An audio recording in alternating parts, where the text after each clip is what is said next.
Welcome. Hi to those who are joining. Today, I have the pleasure of speaking with Lauren Makler, who is CEO and co-founder of Co-Fertility. Welcome. Hi, thank you so much for having me. Of course, and we are going to be talking about exploring egg sharing to build your family. So the 101 with Co-Fertility. It's an area that I'm intrigued to learn more about, as I'm sure other people who are joining and watching this back. So thank you so much in advance for your time today. Yes, absolutely. Hi, everyone. My name is Lauren Makler. I am the CEO and one of the co-founders of an organization called Co-Fertility. Co-Fertility is a new kind of egg donation platform. We essentially help facilitate egg donation in the sense that intended parents who need an egg donor to conceive can come to Co-Fertility and can find that donor through us. However, our model is really different.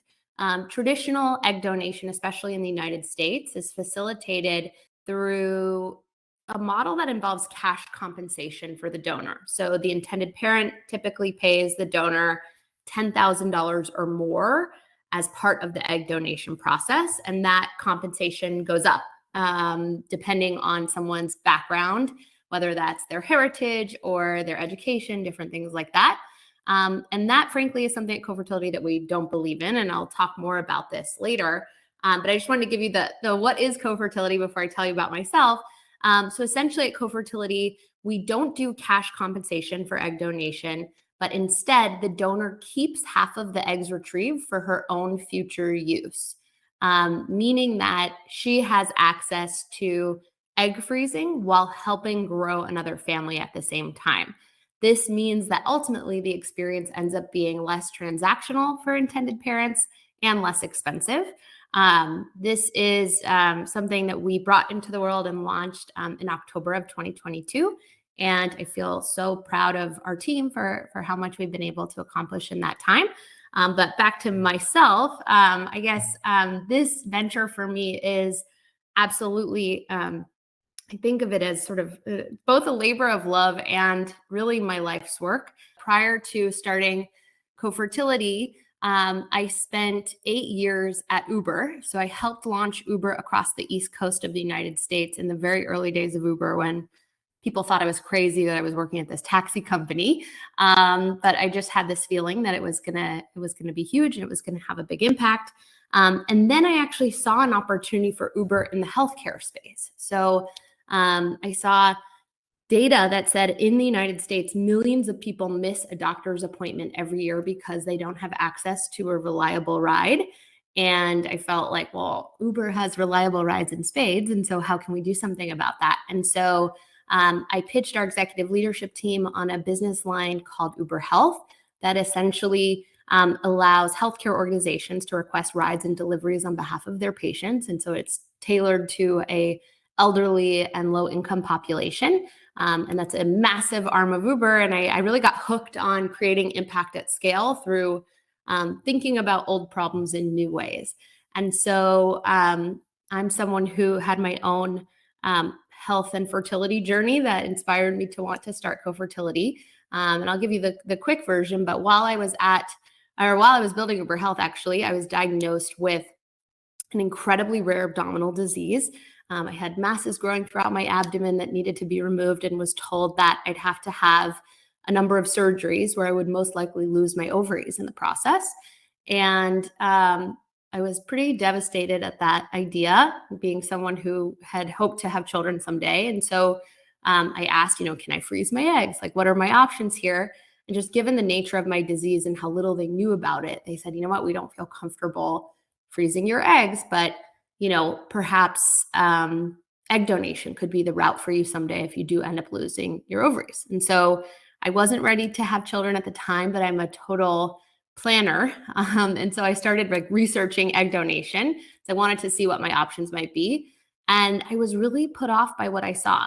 I thought that it really just felt very transactional in nature, this idea that you're paying someone to do this, and that the more specific you get with the type of donor you want, the greater the cash compensation. And that just didn't feel in alignment with me and my values and the way that I wanted to hopefully grow a family someday.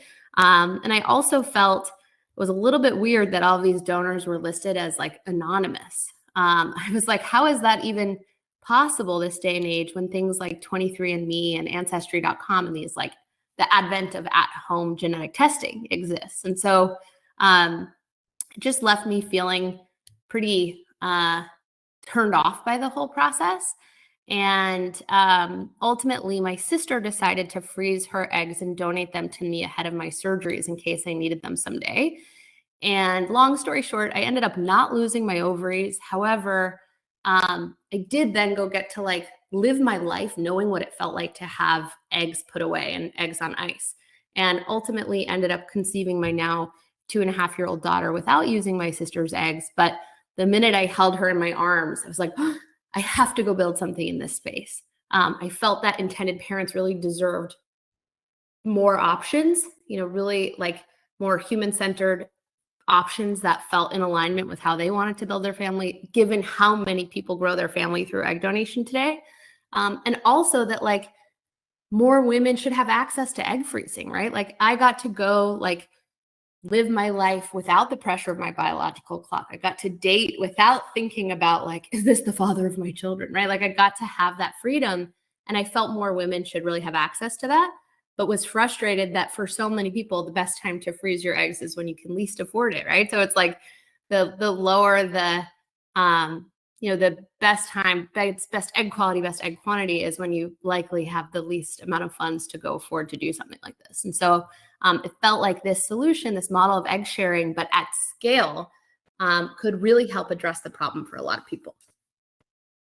Thank you so much for sharing your story. It sounds like you've been through a lot, and also to be able to share your professional experience as well as your personal experience in this space is invaluable. So amazing what you've built, and we're looking forward to hearing more about it. Yeah. So I just wanted to share a little bit more about who we are, sort of why we're any different, right? And I touched on that a little bit, but I think that we really consider what we do to bring value to two separate audiences, right? It is this idea that while helping an intended parent grow their family, at the same time, we're also empowering a donor to go preserve her own fertility and to think about her own future family planning. And we really, because of this, I think because it's not for cash compensation and because these women aren't doing it for income, they're not inclined to do this with lots of families. Really, they're inclined to do this with one family and help them meet their family building goals while also like considering their own future.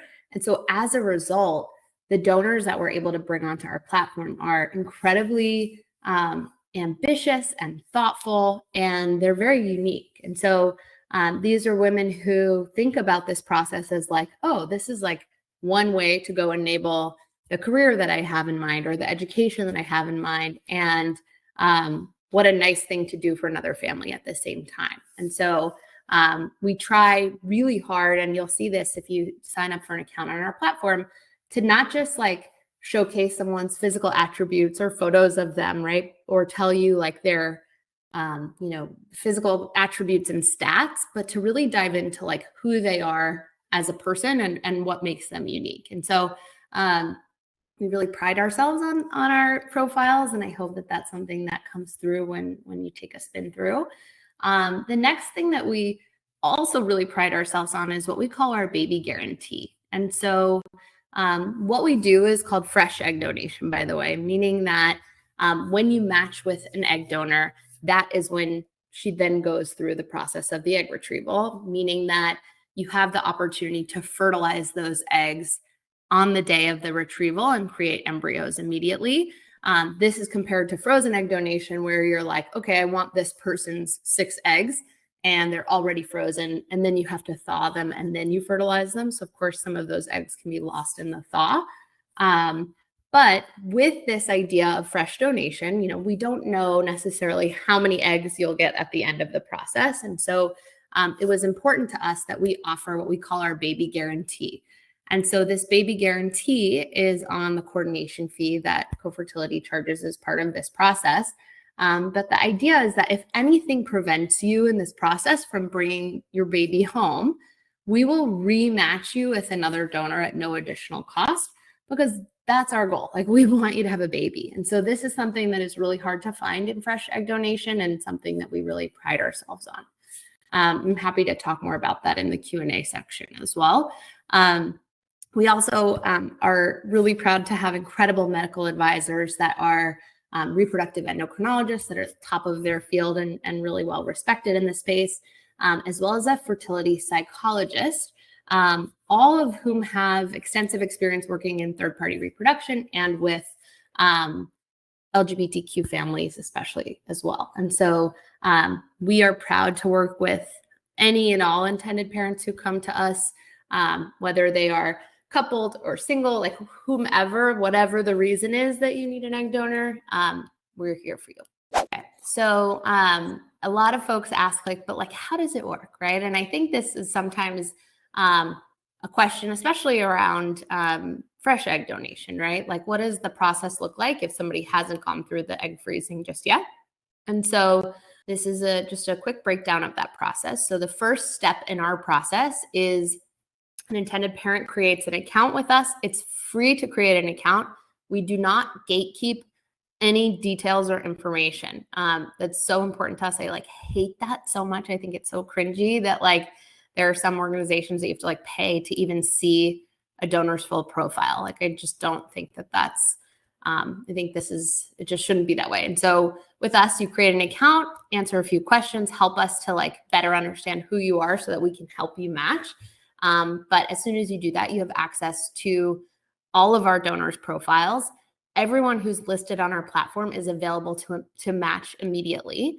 And these donors are women who've already been through initial screening with us. Our clinical operations team reviews their application that involves not only their lifestyle, behavioral factors, and their medical history, but also the medical history of their grandparents on both sides, parents, siblings, half-siblings, and any potential offspring. These donors are ready and excited to match. Our donors are based throughout the United States, and we know that our intended parents come from everywhere, and geography should not be a limiting factor. So say you're based in Seattle and your favorite donor and the donor you want to move forward with lives in New York City. That is not a problem, right? We have a lot of different options and ways that you can work with that donor. It could involve doing the cycle at a clinic local to the donor where the intended parent becomes a patient remotely of that clinic. It could also involve the donor traveling to your clinic in Seattle. There's a lot of different ways that we work out the logistics, and this is what our team manages all the time. And so happy to talk through that too, if that's something that people want to learn more about, but geography should never be a limiter.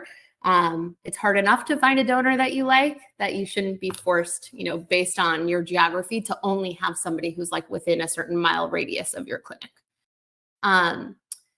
Once you place a hold on the match, and on our website, you can actually place a hold like right there. And this is a really important step. And it's an important step because our donors match really, really quickly. And so as soon as you place a hold on the match, it removes the donor from the website, so no other intended parent can even see their profile. A lot of times we have intended parents who are like, oh, we decided to sleep on it, and we woke up in the morning and the donor wasn't there anymore.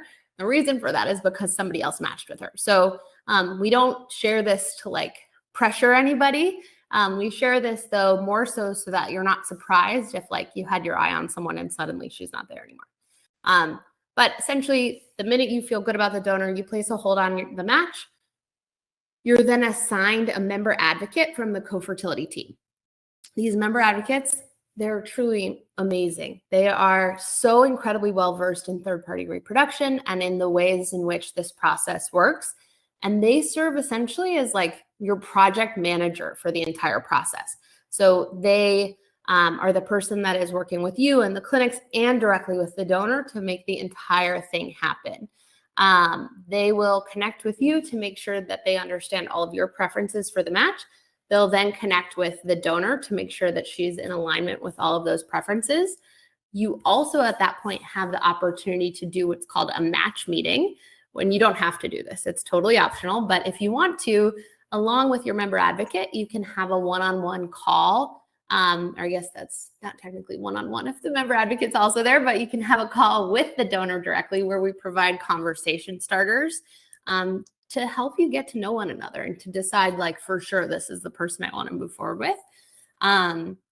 You also, it's a mutual match, right? So we want to make sure that the donor also feels comfortable with where her eggs are going, because this shouldn't be a blind process for her as well. So once we have the mutual match confirmation, the donor goes for additional in-person screening. So the FDA has requirements around when some of the screening is completed in relation to an egg donation. We also want the clinic and the physician that's overseeing the match to feel bought in that this donor is a great fit for you as the intended parent. So that screening is scheduled.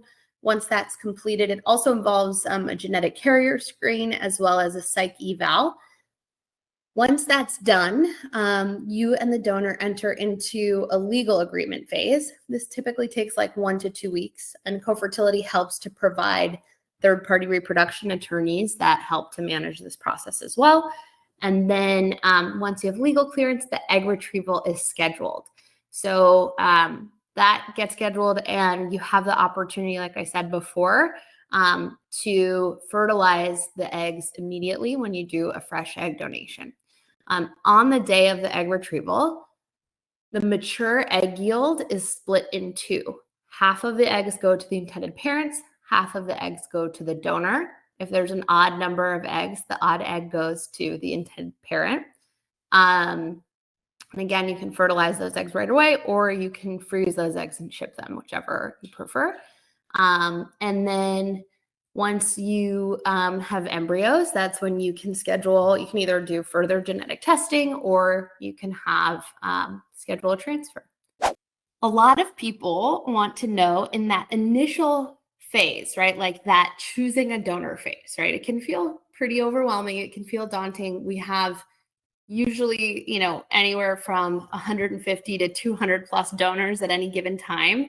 And we add new donors every day. And so I think it can feel a little overwhelming when you're like, how do I choose? Like, where do I even start? And so I think it's important to think about a few different things. Of course, like the first question you might want to ask yourself are like, what traits are important to me or to me and my partner as we are thinking about what type of donor we want?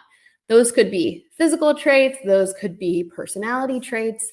Our profiles go as far as to like indicate, is someone, do they consider themselves a right-brained person or a left-brained person? Are they an introvert, an ambivert, or an extrovert? How would they rate themselves like on a scale of like 1 to 5 in athleticism or in their singing ability or in their, different things like that, as well as like what color hair did you have as a child, right? Like, anything you might want to know, we probably have asked. And also, if you think of questions that you do care about that aren't included in the profile, we're always more than happy to reach out to the donor and get that answered for you. But starting with like, what do we even care about? Just so that you're not like looking at 150 plus profiles without any indication is a good place to start. I also think thinking about heritage or ethnicity is something that's important to get alignment on before you start searching. I think that some open-mindedness and flexibility can be helpful so that you're not totally closing yourself off to donors who might otherwise be a great fit for you. And then sometimes, again, like I mentioned, it could be personality traits, hobbies, or professional goals. We've had intended parents in the past who, like, maybe both of them worked in STEM, and they were like, we really want a donor who works in STEM just so that we have more chance or likelihood of feeling like we can relate to this child someday. Or I've had intended parents who were like, we just knew when we saw her smile, like didn't matter anything else. It was just that smile really was something we connected with. Or we had the same favorite book. And at that point, we just knew this was the donor for us. So I would say that like no two intended parent experiences are the same in terms of what drew them to a specific donor or what helped them choose. I do think the next two questions are also pretty important. So, and this will dive in a little bit further, but it's important to know upfront what type of relationship do you want to have with the donor, or what type of relationship do you want your child to have the enablement to even have. And so the next slide, I think, gets into this a bit more, but basically this idea that there are varying degrees of what at Co-Fertility we call disclosure. And the type of relationship you want with the donor, you want your child to have access to, might help you to in the beginning stage of even searching for your donor. So I can talk more about this. Someone has just asked, is donation known or anonymous? Exactly. Great question. So at Co-Fertility, we use the words disclosed and undisclosed. Frankly, we're like kind of allergic to the word anonymous. And the reason that we don't like that word is because we just don't believe it's possible this day and age, right? So again, with at-home DNA testing, even if your donor never takes a DNA test and your child takes one someday, there's a world where like they can figure out who, the donor is if their like great uncle took the test, right? So we just want everyone who's going into this process to go in with eyes wide open, knowing that anonymity isn't really possible. At Co-Fertility, we use the word undisclosed to mean that you're not sharing contact information and you're not sharing full names between the intended parents and the donor. Disclosed is the opposite of that, where it means you are sharing contact information, you are sharing names. However, it doesn't mean that you need to use them, right? I think that we call it a spectrum because there really are varying degrees of what the relationship between the two parties and what the communication between the two parties can really look like. And you as the intended parent get to say upfront, here's what I'm looking for in this relationship. So we have some intended parents who choose a disclosed relationship where they know one another's names, they have contact information, but they agree upfront with the donor that they're not going to be in touch, that they aren't planning to have a relationship, but they're doing this exchange in case the donor conceived child someday wants to reach out to the donor and wants to have access to further information. In other cases, we've had intended parents who maybe go into it with that feeling, but then get to know the donor in the match meeting and then are like, oh my gosh, like we thought we didn't want any contact, but she seems great. Like we'd love to send her an email once a year with an update, or we'd love to know when she has children someday, right? So that we can just stay informed and feel like we have that level of information. So if our child wants it someday, we can share it. On the other hand, some folks do go into it with an undisclosed relationship, feeling like that's what's best for them. And that is totally okay too. I think that it really has to be something that sits well with you and something that feels right as you grow your family. I think something that we have heard and we've consulted quite a bit with an organization called the U.S. Donor Conceived Council. It's a nonprofit made up of all donor-conceived people who advocate for the rights of future donor-conceived people. And they feel very strongly about disclosed donation being ultimately what's best for the donor-conceived person. I think what they find is that having an undisclosed donation can mean that your child may have to search for information about that donor, may want to hire a private investigator, may really feel frustrated by a lack of information someday. And so we do want to consider the donor conceived perspective, but our feeling is that as long as everyone is thoughtful and aware and is making a decision eyes wide open, that we absolutely support whichever process or whichever relationship you decide on.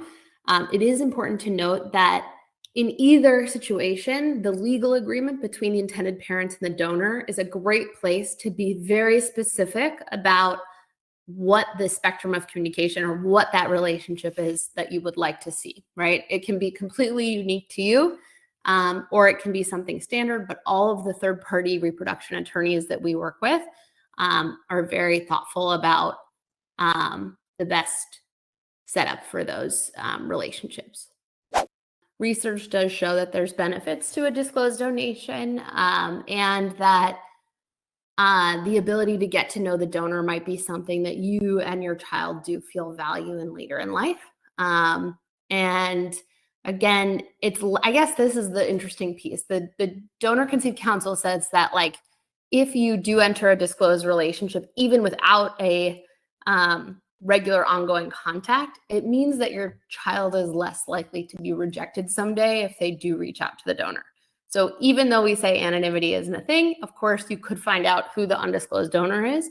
But if they had said, hey, I signed up for an undisclosed donation, it's more likely like that they may say, I don't want to talk to the child someday. And so that's just something to keep in mind.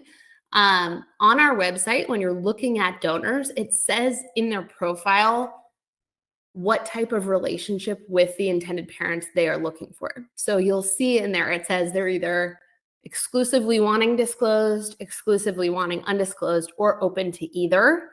And this is just important, I think, in that at Co-Fertility, we're never going to ask a donor to change her mind, right? So if she says she wants disclosed and you as the intended parent really want undisclosed, like, it's not a good fit. And we're not going to ask either party to change their mind. If it says, you're both in alignment, that's great. That's a perfect match. And if she says either, it usually means that she's willing to honor what the intended parent wants. And then I guess the last thing I wanted to share is that I know for so many people who are going through this journey as an intended parent, it can feel incredibly lonely. It can feel incredibly isolating. And you probably think you don't know anybody who has donor conceived children. What I'll tell you in my experience starting this company is how many people tell me, like, literally this happened at the dentist last week. My dental hygienist, I told her what I do for work. And she was like, oh, I don't talk about this often, but my 2 kids are donor conceived. A former coworker of mine told me the same thing. So there's definitely more people than you realize that are going through this, but really at the root of it is the knowledge really being able to propel you and help you make these choices and decide what's right for you. And so we're really proud of the content that we have on our website. It is constantly being refreshed, and it is all created from inputs that we have from real intended parents. So questions that we get regularly, we write these answers, and in most cases, our fertility psychologist is really helping with this content. But it can be just a wealth of information. And I just don't want you to feel alone in this process. So at any point, you're able to get on a one-on-one call with someone from the Co-Fertility team who can help you navigate this process. But it really feels like egg donation is fertility's last taboo, and we're here to change that. Thank you so much for sharing, and it's incredible to see that it comes from a place of shared experience, as we said before, and there's so much that goes into this from a psychological point of view, and taking on board donor conceived adult views on thought process on disclosing, for example. I guess it would be useful to understand, when you talk about the process, when people are signing up, what stage of the journey are they normally at that point? Do you mean on the intended parent side? Yes. Yes. So on the intended parent side, we find that a lot of the people who are signing up and creating an account with us are people who maybe have had that conversation with their reproductive endocrinologist, where they've heard that, like, your best path forward might be donor eggs. It's probably time to explore that. And oftentimes we're the first place that somebody comes where it feels like, oh, wow, okay, I feel like I could actually do this. Whereas in other cases, like maybe the other models that they see out there don't resonate quite as much or feel as in alignment with how they want to grow their family. So I think quite often it is when they've had that conversation with their doctor. Sometimes it's after unsuccessful rounds of IVF or unsuccessful rounds of IUI. In other cases, it's diminished ovarian reserve, where it's just sort of like, hey, we knew from the start that this was going to have to be the route that we take to grow our family, just given the facts that we have in front of us. So sometimes it's not following an unsuccessful round. In other cases, it could be cancer survivors or folks, who have had early menopause, right? Like people, I just met with an intended parent who went through early menopause in her mid-20s and is, in her late 20s and pursuing egg donation, right? So really, there's so many reasons that somebody might come to us needing an egg donor, and we're here for it. Fantastic. You touched on fresh eggs earlier. Yeah. Is sharing possible with frozen eggs and both? Are there advantages to either? So as of right now, Co-Fertility offers fresh egg donation. We are hoping to offer frozen soon, so stay tuned for that. The advantages, I would say, to working with fresh egg donation, I touched on a bit before, but essentially, when you're working with like a traditional egg bank, typically you're getting 6 eggs in a lot, sometimes up to 8. And hopefully all of those eggs are thawing properly and you're able to fertilize them all.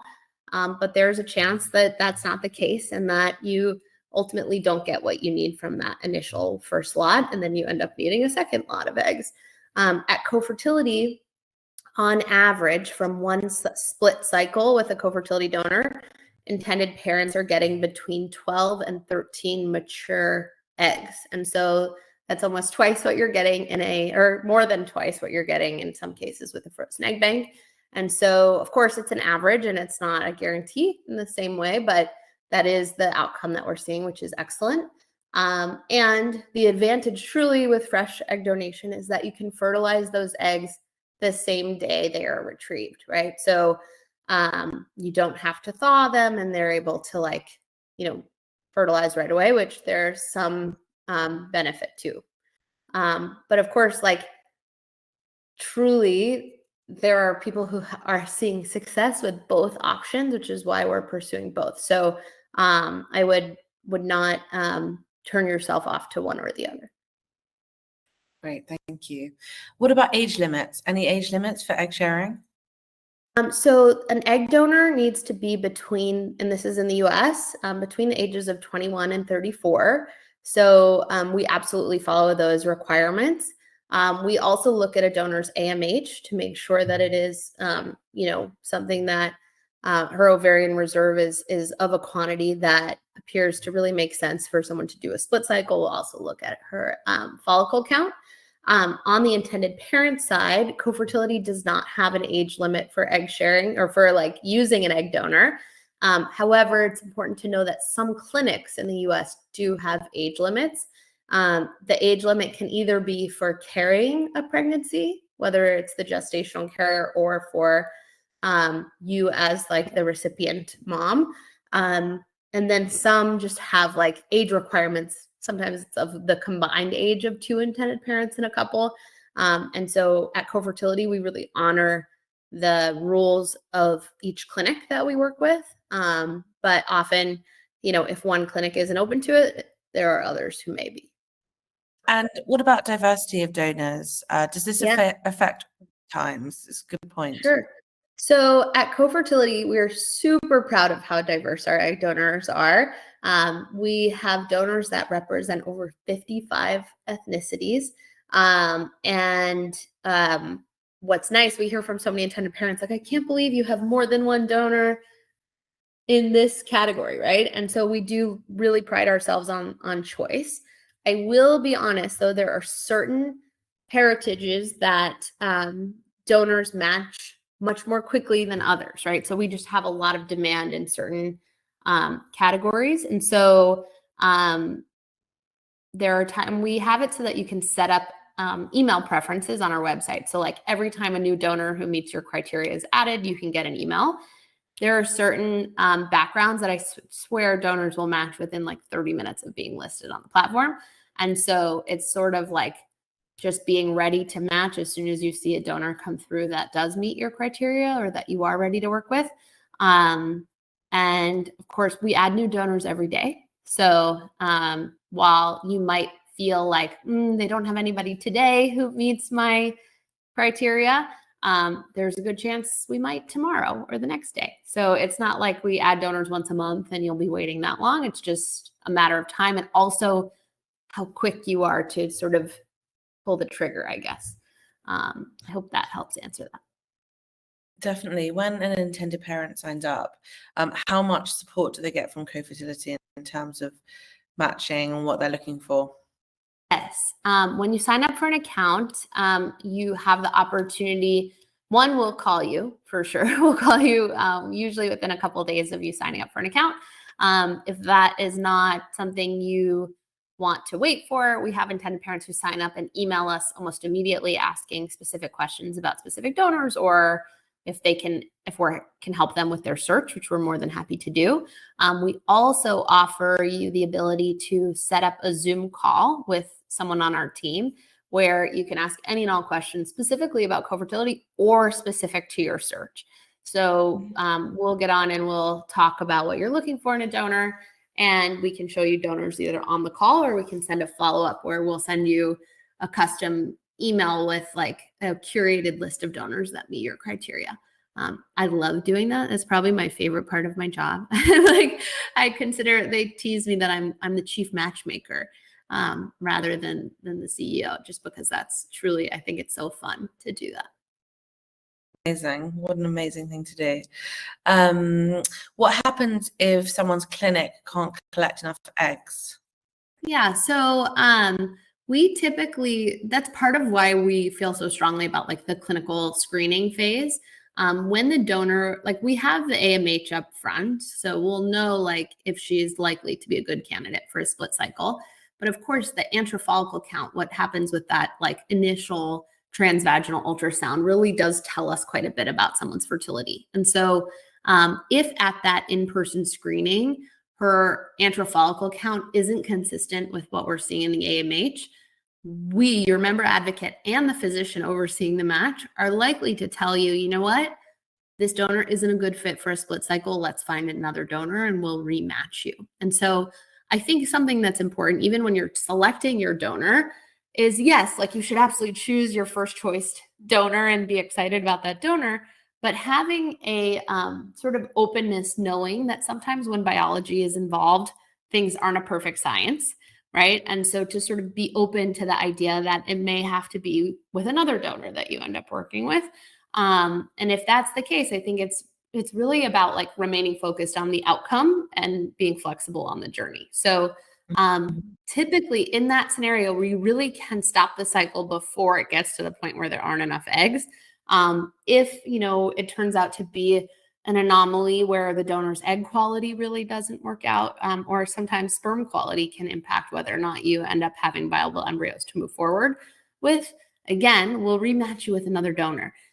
We can't like refund the cost that you've spent with the clinic, because of course you're spending that with the clinic, but we can make good on the co-fertility coordination fee. And that's something that we're really proud to offer. Amazing. And at what point would someone be parting with, money?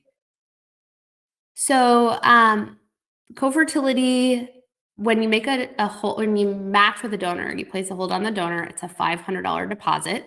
That gets put toward your co-fertility coordination fee, which is paid, I believe, within the first 2 weeks of holding that match.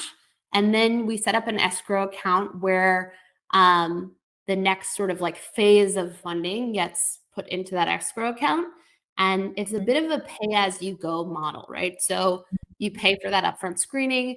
Once the screening is cleared, then you pay for the legal fees. Once the legal process is done, then you pay for the cycle, so on and so forth, right? So you're not paying for the cycle until the donor is cleared. Mm-hmm. Someone has just asked, does the donor pay for their own egg storage, or is that covered by the intended parents? Great question. So the second bucket of fees that co-fertility, and I'm happy as a follow-up, we can share our cost sheet. But the second bucket of fees is the administrative expenses.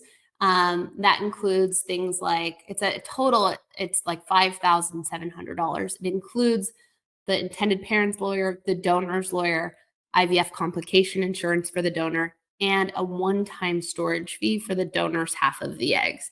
So we've negotiated a long-term storage rate for it's like up to 10 years of storage that the intended parent covers on behalf of the donor.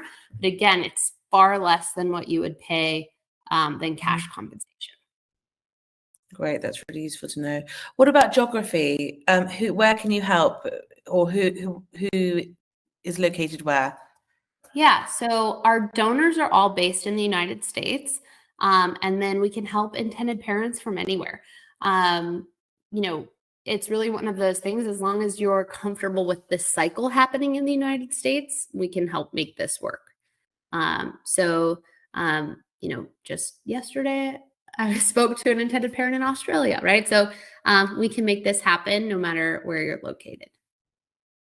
Well, I had treatment in the States with sperm donation, so there we go. Lovely. Can someone know who receives their eggs? So again, this is based on the arrangement that is decided in the early parts of the mutual match. So that's when we would find out, you know, are the intended parents and the donor both comfortable moving forward with either a disclosed donation or an undisclosed donation? And they both have to be in alignment for us to consider it a mutual match, right? So if the donor wants disclosed and the intended parents want undisclosed, that's not a good fit, and we're not going to move forward with that match. But if they both want disclosed, then yes, they can, you know, have that information for one another. Oftentimes, our intended parents will write a short letter to the donor, just sharing a bit about themselves, sort of to even the playing field a bit, given how much the intended parents know about them from their profile. And you can do this without sharing your name or anything like that, but it really does give the donor even more reason to be super excited about participating in this process, because they get really invested in you as the intended parent, like reaching your family building goals. So the more they know about the type of family that you are part of and the type of family that you're growing, the more enthusiastic they get about making that dream a reality. Amazing. Do you offer support for intended parents using donor eggs and donor conceived children in the future? Yes. And this is just so much. I mean, our member advocates truly are so integral in this whole experience, in that they really do get to know the intended parents quite well and are able to offer them support. But so is our medical advisory board, especially including our fertility psychologist, who is really supportive and thoughtful about what does it mean to tell your child they're donor conceived?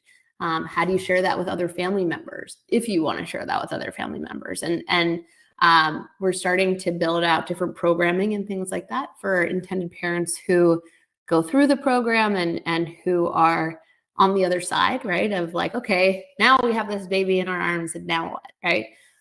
We care so much about